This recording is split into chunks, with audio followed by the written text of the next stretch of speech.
सीता के मरण की आशंका से हनुमान जी का शिथिल होना।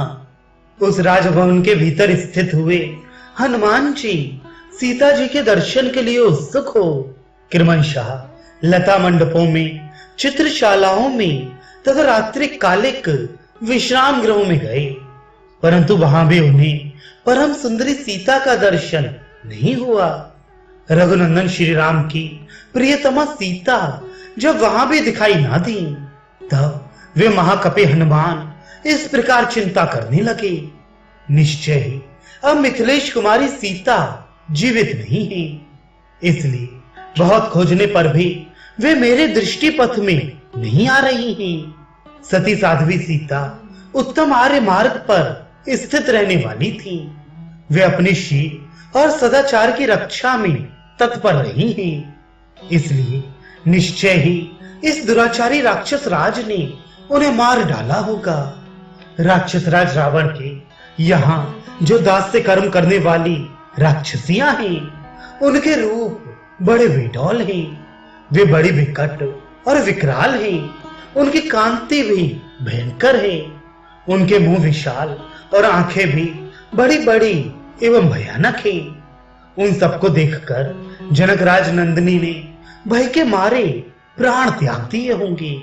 सीता का दर्शन न होने से मुझे अपने पुरुषार्थ का फल नहीं प्राप्त हो सका। इधर वानरों के साथ सुदीर्घ काल तक इधर उधर भ्रमण करके मैंने लौटने की अवधि भी बिता दी है। अतः अब मेरा सुग्रीव के पास जाने का भी मार्ग बंद हो गया, क्योंकि वह वानर बड़ा बलवान और अत्यंत कठोर दंड देने वाला है।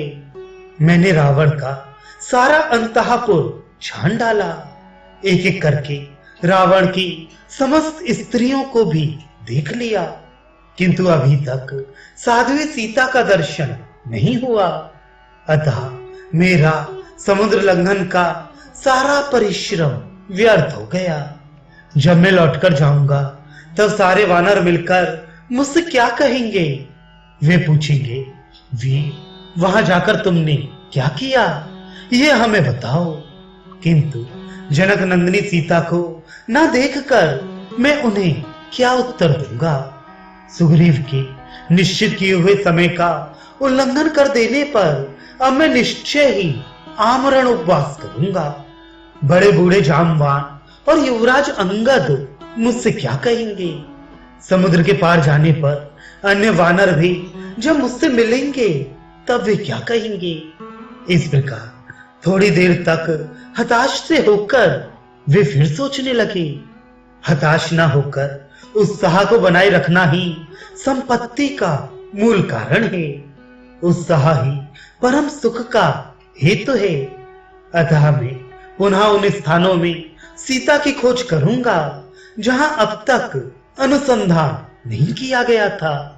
उत्साह ही सर्वदा प्राणियों को सब प्रकार के कर्मों में प्रवृत्त करता है, और वही उन्हें वे जो कुछ करते हैं उस कार्य में सफलता प्रदान करता है। इसलिए अब मैं और भी उत्तम एवं उत्साह पूर्वक प्रयत्न के लिए चेष्टा करूंगा। रावण के द्वारा सुरक्षित जिन स्थानों को अब तक नहीं देखा था, उनमें भी पता लगाऊंगा।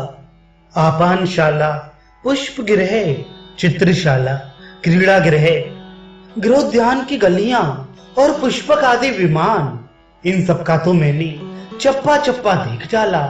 अब अन्यत्र खोज करूंगा। ये सोचकर उन्होंने पुनः खोजना आरंभ किया। वे भूमि के भीतर बने हुए तय खानों में, चौराहों पर बने हुए मंडपों में तथा घरों को लांघकर उनसे थोड़ी ही दूर पर बने हुए विलास भवनों में सीता की खोज करने लगे। वे किसी घर के ऊपर चढ़ जाते, किसी में नीचे कूद पड़ते, कहीं ठहर जाते और किसी को चलते चलते ही देख लेते थे। घरों के दरवाजों को खोल देते, कभी किवाड़े भिड़का देते, किसी के भीतर घुसकर देखते और फिर निकल आते थे। वे गिरते पड़ते और उछलते हुए से सर्वत्र खोज करने लगे। उन महाकपि ने वहां के सभी स्थानों में विचरण किया, रावण के अंतःपुर में कोई 4 अंगुल का भी ऐसा स्थान नहीं रह गया जहां कपिवर हनुमान जी ना पहुंचे हों। उन्होंने परकोटे के भीतर की गलियां, चौराहे के वृक्षों के नीचे बनी हुई वेदियां, गड्ढे और पोखरियां सबको छान डाला। हनुमान जी ने जगह जगह नाना प्रकार के आकार वाली कुरूप और विकट राक्षसियां देखी, किंतु वहां उन्हें जानकी जी का दर्शन नहीं हुआ। संसार में जिनके रूप सौंदर्य की कहीं तुलना नहीं थी, ऐसी बहुत सी विद्याधरियां भी हनुमान जी की दृष्टि में आई थीं, परंतु वहां उन्हें श्री रघुनाथ जी को आनंद प्रदान करने वाली सीता नहीं दिखाई दी। हनुमान जी ने सुंदर नितंब और पूर्ण चंद्रमा के समान मनोहर मुख वाली बहुत सी नाग कन्याएं भी वहां देखी, किंतु जनक किशोरी का उन्हें दर्शन नहीं हुआ। राक्षस राज के द्वारा नाग सेना को मत कर बलात् हराकर लाई हुई नाग कन्याओं को तो पवन कुमार ने वहां देखा, किंतु जानकी जी उन्हें दृष्टिगोचर नहीं हुई।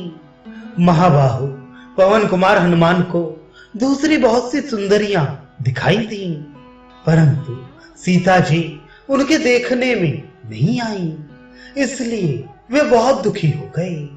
उन वानर शिरोमणि वीरों के उद्योग और अपने द्वारा किए गए समुद्र लंघन को व्यर्थ हुआ देखकर पवन पुत्र हनुमान वहां पुनः बड़ी भारी चिंता में पड़ गए।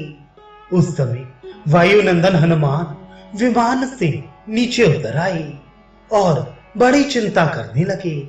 शोक से उनकी चेतना शक्ति शिथिल हो गई।